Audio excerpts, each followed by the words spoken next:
vérité est bonne à dire. Soyez les bienvenus dans votre magazine. Je suis heureux de vous retrouver encore aujourd'hui pour parler d'un sujet intéressant avec un invité que vous avez pris l'habitude de connaître parce que ce sera pour la énième fois que nous le recevons dans notre plateau. Il s'agit bien du prophète Abraham Koui Diamwenge. Bienvenue prophète. Bienvenue, merci. Vous le savez, nous avons eu à recevoir le prophète à plusieurs reprises. Il a donné un message venant des dieux sur la République démocratique du Congo depuis bien avant la tenue des dernières élections dans notre pays. Nous allons chercher à savoir aujourd'hui par rapport à l'évolution socio-politique en République démocratique du Congo. Est-ce que ces messages que Dieu avait donnés avant les élections est toujours valable? Est-ce que Dieu garde ces messages? Est-ce que Dieu a changé? Est-ce que Dieu a adopter des personnes qui hier il avait peut-être rejetées. Nous en parlons donc avec le prophète Abraham Koui Diamwenge. Prophète, acceptez-vous de nous dire la vérité, toute la vérité et rien que la vérité? Je l'accepte. Alors prophète, dites-nous d'abord, Dieu, vous nous l'avez dit avant les élections, que de toutes les personnalités qui étaient dans la course pour les fauteuils présidentiels, Dieu n'avait choisi personne pour diriger ce pays.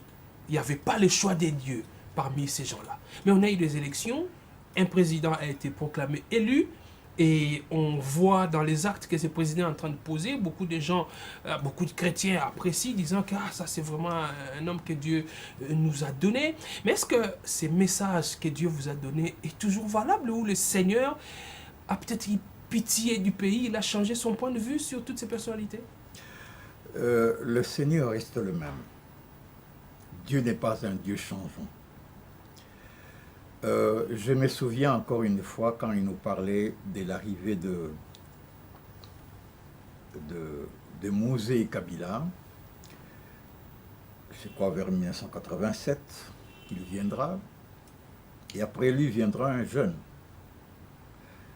Et effectivement, il a montré un jeune qui est devenu par avion.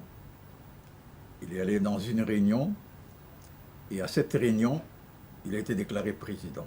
Moi-même, quand je me suis réveillé, je me suis dit, mais comment, qu'est-ce qu'un jeune homme de 28 ans, 29 ans, comment peut-il devenir président? Donc c'était un faux songe. Oh, que c'était la vraie. Et le Seigneur nous a commencé à nous parler, a dit que ces messieurs va diriger votre pays, mais quels que soient les changements, il aura toujours les manettes du pouvoir. Donc, le changement attendu de Dieu n'est pas encore là. Parce que celui qui a les manettes du pouvoir, c'est Kabila Joseph. Ayant les manettes du pouvoir, ça se voit. Vous savez, beaucoup de gens ne veulent pas regarder la réalité en face. Dans les pays occidentaux, où il y a les démocraties, celui qui est le patron du Sénat et le patron de l'Assemblée nationale, c'est celui qui a effectivement le pouvoir. Parce que les autres ne veulent pas l'accepter. C'est comme ça que ça se fait. On ne va pas changer les choses. Je crois qu'ils doivent aller revoir leur cours sur tous ces problèmes de démocratie tels que ça existe en Occident, parce que ce système ne vient pas de nous. Donc Kabila est toujours au pouvoir. La révélation avait dit ceci. Il ne saura pas, malgré tous ses efforts, de vouloir placer quelqu'un tout en ayant les manettes de pouvoir. Il n'y aura pas vraiment la vraie paix. La vraie paix, la vraie prospérité. Alors Dieu va révéler ses serviteurs. Ça, c'est la révélation. 2002, je vais révéler mes serviteurs, ouin, qui viendront donner une paix et une prospérité favorable pour le pays. Et parmi ces serviteurs, il y aura un ouin qui va diriger le pays. Donc c'est ça un peu les choses. Donc il y a beaucoup de gens qui veulent forcer les choses. et qui ne veulent pas regarder la réalité en face, comme je l'ai dit tout à l'heure, alors ils font ce qu'on appelle une fuite en avant. Et dans cette fuite en avant, ils feront beaucoup d'erreurs. Et avec tout l'amour que j'ai pour celui qui est censé être le président pour le moment, je lui dis, mon bien-aimé, Dieu ne vous a pas oint pour réellement avoir la plénitude du pouvoir dans ce pays. L'impérium du pouvoir dans ce pays. Ni Dieu ne nous a pas oint. Alors, essayez de jouer calmement le rôle qu'on vous a donné en attendant les événements qui vont venir. Et ce rôle lui a été donné par qui? Par Dieu. C'est Dieu qui a permis cela. Dieu qui a permis cela. Et pourquoi Dieu a permis cela? Oui. Il y avait deux choses. Vous savez, il y a eu beaucoup de problèmes autour d'Étienne Tshisekedi. Beaucoup de gens l'ont admiré. Quoique, bon, il n'était pas un chrétien né de nouveau. Hein, et puis, il n'avait pas la vision messianique du Congo. Mais enfin, et Dieu a permis que lui, étant au pouvoir, qu'il puisse enterrer honorablement ces messieurs. Et puis, Dieu aussi avait un but. Dieu voulait démystifier l'UDPS. Parce que les gens trouvaient que le salut, c'est l'UDPS. Malgré tous les bévues qu'ils faisaient, casser les maisons des gens, faire des manifestations inutiles, ils ont pratiquement bousillé beaucoup de choses dans le pays par leur façon de faire les choses. Mais Dieu, en permettant que lui soit au pouvoir, Dieu a permis maintenant de démystifier l'UDPS. On a dit, l'AFDEL, un truc d'aventurier. Kabila, ce n'est pas ça. Ah, peut-être c'est l'UDPS. Et Dieu a permis qu'il soit là. L'UDPS est maintenant démystifié. On voit démystifié comment, prophète, l'UDPS a maintenant le pouvoir. L'UDPS dirige le pays. En tout cas, ils ont la présidence de la République. On dit que l'UDPS est en train de se battre pour l'instauration d'un état de droit. Des gens qu'on ne pouvait pas toucher hier, on commence à les toucher aujourd'hui. Ça, ce n'est pas un grand pas que le pays a fait avec l'UDPS, que vous dites être démystifié. Oui, ils sont vraiment démystifiés.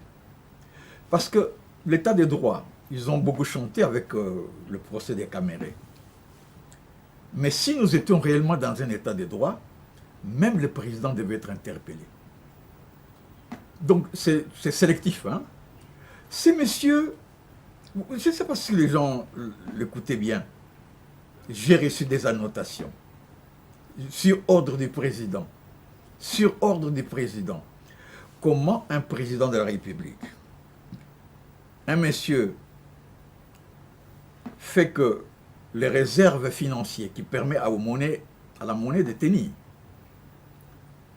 ces messieurs pas prendre ces réserves financières pour autre chose. Et vous, le président de la République, vous ne les savez pas. Ça, ce sont des choses qui sont ordonnées seulement par les présidents. Ou bien le président doit être réellement informé et l'accepter. Donc c'est toujours, qu'est-ce qu'on peut dire, une histoire de propagande politique. Et vous voyez maintenant la situation telle que nous la vivons. Donc cet état de droit sélectif, où dernièrement on casse les maisons des gens, ces gens-là ils sont bien. S'ils voulaient même faire un état de droit, il doit commencer à rembourser tous ces gens qu'on a cassé les maisons au fil de leur combat, que ce soit contre Mobutu, que ce soit contre les Kabila. Donc, ils sont à côté de la plaque. C'est de la propagande. Mais prophète, est-ce que vous voulez dire que, effectivement, avec l'actuel président Félix Tshisekedi, le pays ne connaîtra pas son essor, le pays ne connaîtra pas la vraie paix avec le règne de Félix Tshisekedi? Bon, j'ai dit encore une fois, beaucoup de gens ne me comprennent, ne peuvent pas le comprendre. C'est lui qui gouverne ce pays, c'est Kabila. Mais M. Tshisekedi joue un rôle dans cette gouvernance. Un rôle lui donné par Dieu, ou permis par Dieu. Dieu a permis. Pour qu'il puisse jouer son rôle, il fallait que Kabila soit d'accord. Parce que c'est lui qui a l'impérium. Parce que vous savez, sur le plan prophétique, quelqu'un peut être mauvais, vous ne l'aimez pas, mais Dieu vous dit, c'est lui qui a l'impérium du pouvoir. Et c'est Dieu qui permet que Kabila ait cet impérium du pouvoir, et c'est Dieu qui a permis aussi que Tshisekedi soit là. Kabila ayant l'impérium du pouvoir, c'est normal, parce que c'est comme ça que ça se fait dans les démocraties. Alors Dieu, dans la façon de voir les choses, quand il nous parle de ce temps, il dit que vous êtes toujours dans les temps des Kabila 2. Nous sommes toujours dans les temps des Kabila 2. Selon Dieu. Selon Dieu. Nous sommes toujours dans son temps. C'est lui qui a l'impérium des pouvoirs. Et si tu sais qu'il veut surpasser, à vouloir avoir totalement l'impérium du pouvoir, Kabila 2 a le pouvoir de le bloquer. Et c'est Dieu qui le permettra. Parce que Dieu ne l'a pas choisi. Dieu n'a pas choisi Tshisekedi. Il y a un autre monsieur qui viendra. Et dans la prophétie réelle, on dit que ce monsieur viendra balayer le temps Kabila 2. Ce temps qui continue jusqu'à présent. Jusqu'à présent, je veux dire.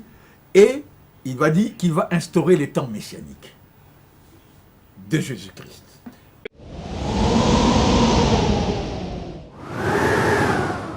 Le président Félix Tshisekedi, pendant son règne, c'est vrai que au Parlement, il n'a pas de majorité. Au sein du gouvernement, il a moins de ministres. Mais on sent quand même que lui, on dirait qu'il est en train de parler avec le peuple. Qu'est-ce que je veux dire, hein? Je m'explique.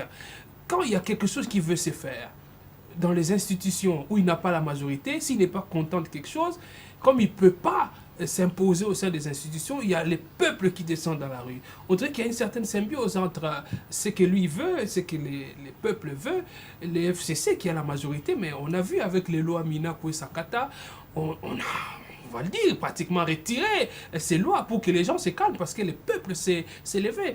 Un président qui semble être en accord avec son peuple, c'est pas Dieu ça?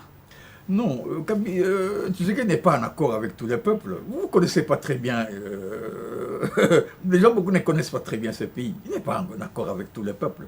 C'est-à-dire qu'il est encore avec tous ces groupes IDPC alliés, hein, qui étaient déjà habitués à être dans la rue. Il est en accord avec eux, avec le peuple. Mais dernièrement, il y avait la Mouka. Et dans cette marche de la Mouka, il y a un monsieur qui n'est pas moindre, un député, qui aura à dire que nous avons marché au niveau de la Mouka pour qu'il y ait qu'on appelle changement, réforme des institutions. Mais la prochaine fois, nous allons marcher pour faire partir Tshisekedi. Il a dit, et ce n'est pas de moi, c'est un député. Donc c'est pour vous dire tout simplement ceci que Tshisekedi, hein, il peut être admiratif. Je peux l'admirer dans certaines choses. Comme aussi Kabila dans certaines choses, ils ont essayé de faire ce qu'ils pouvaient. Mais ce ne sont pas des gens ouins pour ce que Dieu veut faire dans ce pays. Non, ce ne sont pas eux qui sont ouins pour ce que Dieu veut faire dans le pays. Alors Tshisekedi ce qu'il doit faire. Il doit se mettre dans la vision messianique. Se mettre dans la vision messianique. La vision messianique, quand ce temps viendra, qu'il puisse se retrouver. Pour ne pas être balayé. Pour ne pas être balayé. Oui, même Kabila peut le faire, s'il veut. Se mettre dans la vision messianique. Et c'est pour ça que j'avais dit à un certain moment qu'il est bon que nous rencontrons Tshisekedi, Kabila, Luamba, Tambwe Mamba. Janine Mabunda. Oui, Janine Mabunda, mais j'avais parlé aussi d'une autre personne là. Oui. Pour que nous puissions, par la grâce de Dieu, il ne faut pas qu'il voie en moi, je ne suis qu'un simple homme. Et Dieu c'est comme ça. Je n'ai pas de force financière pour commencer à parler. Non, non, non. Dieu ne travaille pas comme ça. Sinon, ça serait des lobbies qui seront derrière moi pour commencer à parler. Moi, je suis dirigé par le Saint-Esprit. Ce n'est même pas une communauté religieuse nombreuse qui est derrière moi pour me pousser à parler. Moi, je suis ce que le Saint-Esprit a dit depuis 1984. Cette réunion sera axée sur un point important. Comment changer la constitution de notre pays, dans laquelle nous allons mentionner comme premier article que Jésus-Christ de Nazareth est le président souverain roi du Grand Congo. Le pays va cesser d'être laïque. Le mot laïque doit quitter dans notre constitution. C'est pas de l'intégrisme, ça. Ce n'est pas l'intégrisme. Parce que Jésus-Christ n'est pas un Dieu intégriste. Beaucoup de gens croient que quand Jésus-Christ vient, il chasse les musulmans. Mais Jésus-Christ a parlé du bon samaritain, qui n'était pas juif, qui n'était pas aussi un de ses disciples. Jésus-Christ, c'est lui qui est compatissant. Jésus-Christ, c'est lui qui va projeter tout le monde, les chefs coutumiers, les hindous, tout le monde. Il va montrer de l'amour. Il viendra, c'est un Dieu d'amour, de miséricorde. Et les gens verront les bonnes œuvres de Jésus-Christ, eux-mêmes, ils auront à faire le choix. Et c'est cela qui va nous faire entrer dans les promesses de Dieu, telles que Dieu le veut, pour que nous soyons la nation forte, puissante, un peuple redoutable. Pas par les armes sophistiquées, matérielles, mais la puissance du Saint-Esprit. C'est-à-dire que le Grand Congo aura la possession de la révélation des choses. Quand un peuple a la révélation de tout, c'est un peuple puissant. Il connaît tout. Il sait ce qui vient. Et il a le pouvoir de faire mouvoir le Saint-Esprit pour que le Saint-Esprit fasse des choses dans le monde. Prophète, il y a cette question qui vous est posée par cette dame. Cette dame, je crois, elle est à Kisangani. Elle a suivi une de vos dernières prestations sur notre plateau, sur YouTube. Quand il y a eu ces cycles de manifestations, marche contre Ronsard Malonda, on ne veut pas de Ronsard Malonda, on ne veut pas de Louamina Kouessakata, ainsi de suite. Elle a regardé l'émission et elle m'a écrit, dit, mais posez la question au prophète Abraham. Il avait dit que le Oin va venir. C'est lui qui va relever ce pays, c'est lui par qui le pays va retrouver la paix, la stabilité, ainsi de suite. Il dit, mais avec ce tumulte, quand est-ce que viendra ce Oin qu'il a annoncé depuis plusieurs années? Ce Oin est déjà là. Quoique c'est encore un mystère, mais il est déjà là. Mais de toute façon, je vais vous un peu décrire ce que Dieu me disait sur cet homme. Oui. Quand il me parlait de cet homme qui va venir, il a dit que c'est une personne qui connaît la parole de Dieu et qui va la respecter. Il aura le verbe de Dieu. Il aura le verbe de Dieu. Ce qui n'a pas le verbe de Dieu. Il n'a pas été formé dans le verbe de Dieu. Il a été formé dans le verbe de Dieu. Tshisekedi avec son père, ils ont été formés dans des manifestations, l'état de droit. Bon, ça des droits fictifs, hein. Bon, vous connaissez comment ça se passe dans notre pays. Il y a encore beaucoup de choses, des injustices. Bon, enfin, on y est. Cet homme aura une grande autorité. Et tout lui sera soumis. Mais il sera d'une humilité extraordinaire. Tout lui est soumis, mais il est très humble. C'est un tout petit peu comme Félix Tshisekedi. On dit de lui que c'est un président humble. C'est quelqu'un qui n'est pas un machiaviste, qui n'est pas orgueilleux. C'est quelqu'un qui sait s'humilier. Bon, attention, est-ce que ce n'est pas la force des choses? Mais où est le verbe de Dieu? Alors, s'il lui-même croit que c'est lui, alors moi je donne un examen qui nous le montre, qu'il réunisse un conseil qu'on appelle une conférence constitutionnelle et qu'on proclame Jésus-Christ comme le souverain suprême du pays. Aura-t-il la capacité de le faire?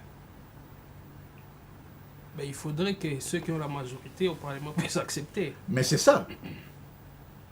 S'il aime le Seigneur, parce que la Bible dit, tu aimeras le Seigneur de tout ton cœur, de toute ton âme, de toutes tes forces. C'est ça que Dieu veut. Mais c'est où un prophète Abraham Kouyi? C'est où il viendra comment? Il viendra après les élections de 2023, après les élections de 2028, il viendra par un soulèvement populaire, il viendra par un coup d'État, il viendra comment? C'est un envoyé par Dieu, il va suivre la procédure démocratique pour diriger ce pays. Non, ça ne se passerait pas comme ça. Et beaucoup de gens, je le vois dans les réseaux sociaux, qui exalte une révolution populaire, une insurrection. Et moi, je leur dis toujours que ces gens ne sont pas des chrétiens, ne sont pas des gens messianiques. Bon, chrétiens ne sont pas des gens messianiques. Il n'y a pas de messianiques. Quand quelqu'un, il est dans la rue, nous allons faire ceci, nous allons nous soulever, ce n'est pas un homme messianique. Regardez comment Joseph, un messianique, dans toutes les humiliations qu'il a connues, comment il était élevé vice-roi. Parce que Joseph, on dit que Joseph était premier ministre. Non, il était vice-roi. Vice-roi. C'est-à-dire, il était roi en second.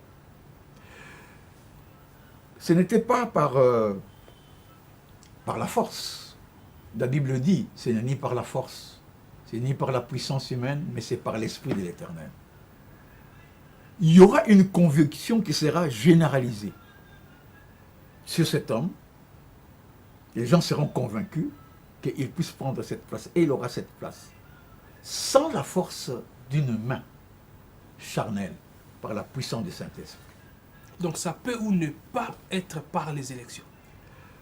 Je ne crois pas que ça sera par les élections, et ça ne sera pas par les élections. Et le Seigneur a montré à son temps qu'il y aura beaucoup de disputes entre ceux qui seront au pouvoir. C'est ça qui se passe à ce moment. Ils vont se fatiguer. Parce qu'on voit une même coalition au pouvoir, FCC cache, mais qui se regarde, on dirait, en chien de faïence. Non, ça ne va pas tenir. Moi, je ne comprends pas. Je ne comprends pas certains pasteurs. Pourquoi vous voulez prier en dehors de la volonté de Dieu? Prions pour que le FCC cache puisse être unis. Non, ils ne seront pas unis. Dieu n'a pas prévu du tout. Donc ça ne sert à rien d'organiser une prière qui est entente entre les deux grandes formations ou plateformes en coalition. On ne prie pas comme ça devant le Seigneur. Vous savez, Jésus-Christ avait dit, Israël, vous serez environné des armées, hein, et vous serez emmenés captifs. Jésus-Christ l'avait annoncé. Vous allez prier comment? Nous prions simplement pour que le Seigneur garde les siens. Dieu ne va pas changer. C'est la tour. Je crois que c'est comme ça doit être féminin. C'est la tour de Babel. Ils ne seront jamais unis.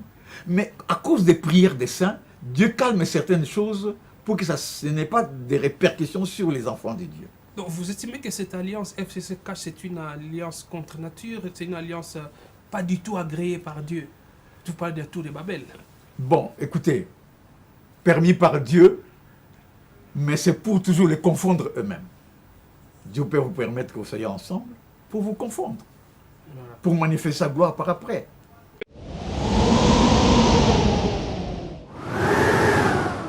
Il y a une prophétie qui a été donnée, un message venant de Dieu qui a été donné par un de vos collègues pasteurs qui a dit que Dieu lui a montré, que Dieu lui a parlé clairement que la RDC ne connaîtra pas son âge d'or avec l'actuel président Félix Tshisekedi. Lui, il va poser des bases, et c'est celui-là qui viendra après lui. C'est par lui que le pays va effectivement décoller pour aller vers son âge d'or. Est-ce que ce message correspond un peu à ce que Dieu vous avait dit? Bon, je crois que vous êtes en train de citer l'excellent pasteur, connu de tous. Oui. Moi, je suis moindre, lui quand même, il est grand, parce qu'il avait dans son église deux prétendants à la présidentielle, Fayoulou et Tshisekedi. Alors parfois moi je me demandais, mais en tout cas comment lui qui est censé être un serviteur de Dieu n'a pas pu régler ses problèmes? Qui ment? Moi je me demandais, mais qui ment? Il pouvait le faire à soi, il dit, mais entre vous deux, qui ment?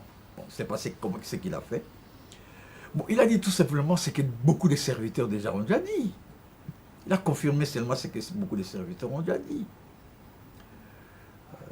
L'âge d'or, l'âge messianique, c'est comme ça que Dieu nous en a parlé, des temps messianiques de Dieu, ne viendront pas par M. Tshisekedi. Pour entrer dans ces temps messianiques, il faut avoir été préparé pendant longtemps. M. Tshisekedi n'a pas été préparé pendant longtemps sur cela. C'est un temps messianique. Quelqu'un qui connaît la parole de Dieu et qui la respecte.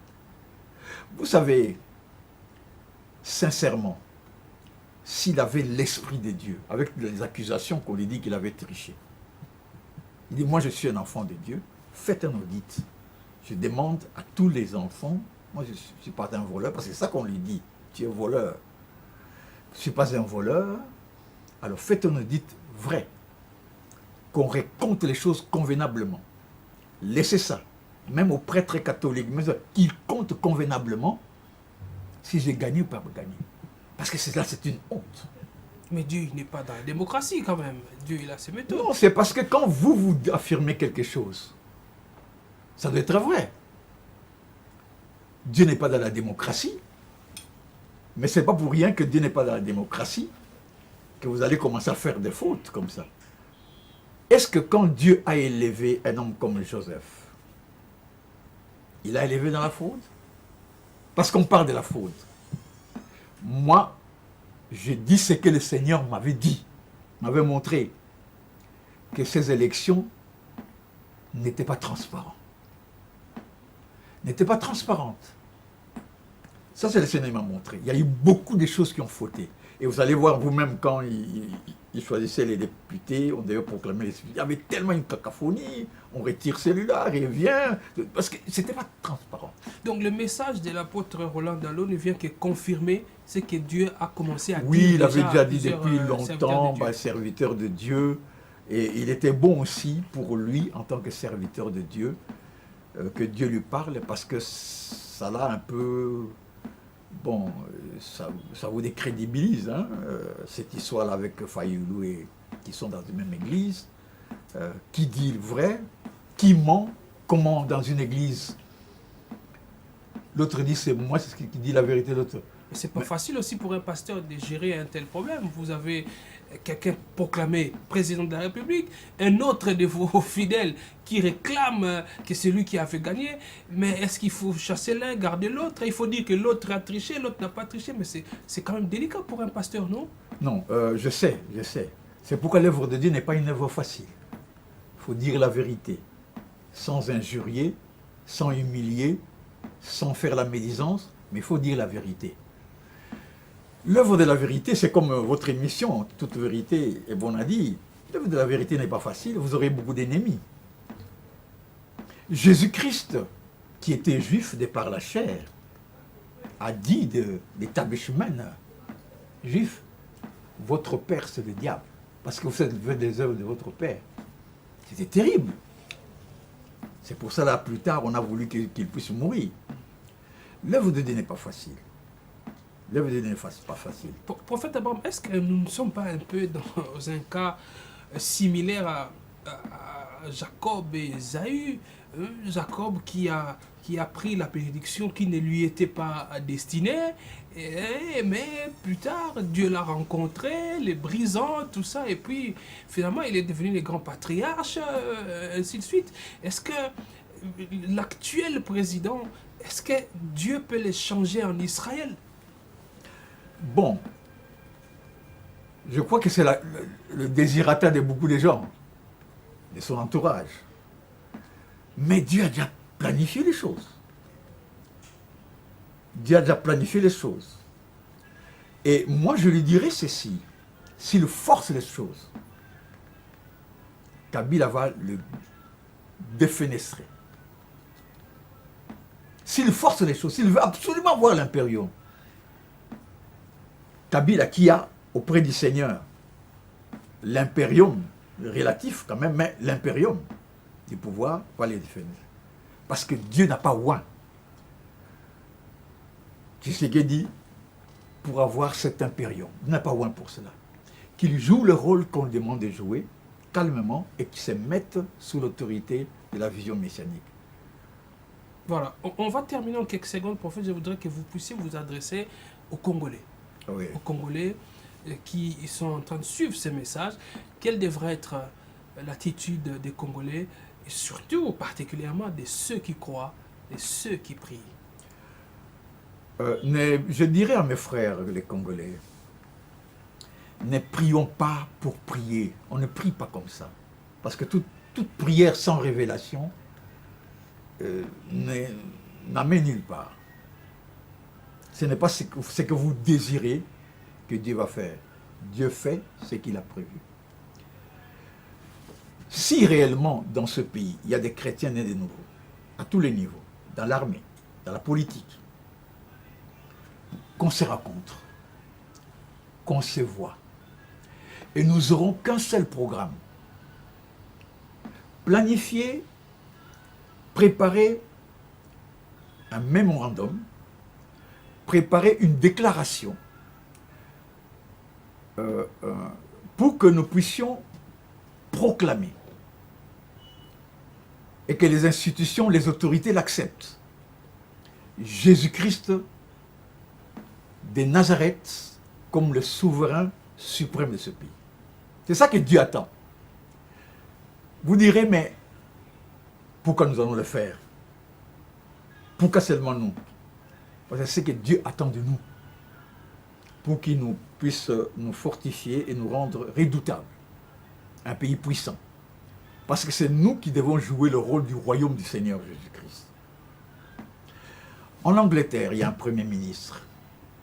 Mais vous savez, la reine est là, honorée. Quand on le fait passer dans les carrosses dorées, ce n'est pas le premier ministre qui est dans cette carrosse. Nous, notre président et notre roi sera Jésus-Christ de Nazareth. Je sais qu'il y a beaucoup de gens qui sont contre ça, mais nous n'avons pas le choix. Sinon, nous connaîtrons pire. Il y en a qui pensent que vous vivez dans les nuages. Je dis, mais comment, qu'est-ce qu'il est en train de dire? Jésus-Christ, c'est lui qui sera le président de ce pays. Le président souverain roi. Il y a toujours quelqu'un qui gouverne, Ouais. comme gouverneur général. Mais, je vous ai donné l'exemple de l'Angleterre. Ouais. Je ne rêve pas, c'est ça. C'est l'accomplissement des livres de Daniel. Daniel 7, Daniel 2. C'est l'accomplissement de la parole de Dieu qui dit que tout genou fléchira et toute langue confessera que Jésus-Christ est le Seigneur à la gloire de Dieu le Père. Oui. Nous ne ferons qu'accomplir ce que Dieu a dit. Quand nous aurons accompli, parce que la parole de Dieu, ils se convertiront à l'Éternel dans Isaïe, et l'Égypte, parce que Dieu nous appelle l'Égypte, pays des Noirs, sera mon peuple. Israël sera mon héritage de la Syrie, le monde européen, le monde occidental, le monde moderne. C'est l'œuvre de mes mains. Voilà. Donc, c'est pour vous dire tout simplement que c'est la voie, l'unique voie. Il ne faut pas commencer à dire des choses insensées. Nous allons prier pour que l'économie monte. Vous passez votre temps pour rien. Dieu sait ce qu'il attend de nous. Nous, peuple du Grand Congo, déclaration, telle que les Américains l'ont fait, pour bâtir leur nation. Chez nous, Jésus-Christ de Nazareth est le souverain suprême. Nous le déclarons et nous le mettons dans notre constitution. Et à partir de cette déclaration, nous commençons maintenant à bâtir le temps messianique de Jésus-Christ. Voilà. Alors si quelqu'un vient, il se dit je suis grand prophète, c'est moi qui ferai la magie des choses, je viendrai changer les choses, bien aimé, je dirais tout simplement, c'est un menteur. Et tout simplement un démagogue. Voilà ce que Dieu attend de nous. Et si nous pouvons nous rassembler, c'est ce à quoi nous allons réfléchir. Parce que quand nous l'aurons fait, quand nous aurons pris cette voie, nous aurons été intelligents. Et la Bible dit que ceux qui seront intelligents vont resplendir comme la splendeur du ciel, brilleront comme la splendeur du ciel. Merci, prophète. Et ceux qui auront enseigné la vérité seront comme les étoiles à perpétuité. Merci beaucoup, prophète Abraham Koui Diamwenge. Merci d'avoir répondu à nos questions. Merci beaucoup et que le Seigneur Jésus-Christ vous bénisse abondamment. Amen. Merci.